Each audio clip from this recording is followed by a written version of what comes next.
Tak já musím říct, že lopáky u vás zase bodovali. Třeba kolega Hanuš Hanzlík zadělával kvůli dětem na těsto hned, jak přišel z práce, no a pekař do rána. No a tady už jsou ty vaše a já musím říct, že se vám teda hodně povedly.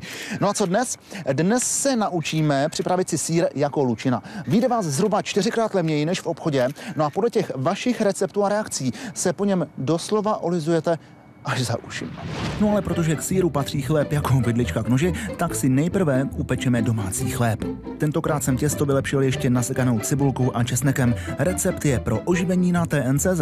Ale teď už pojďme na ten lahodný sýr. Princip a návod je velmi jednoduchý. Co budeme potřebovat? Tak základem je nějaké plátínko, třeba bílý kapesník, jako mám já, cedník, 2 velké bílé jogurty, nejméně 10% tuku a smetanu ke šlehání.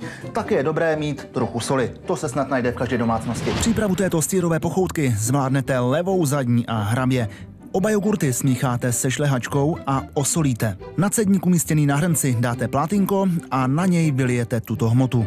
To celé pak dáme do lednice a necháme odkapávat syrovátku 24 hodin.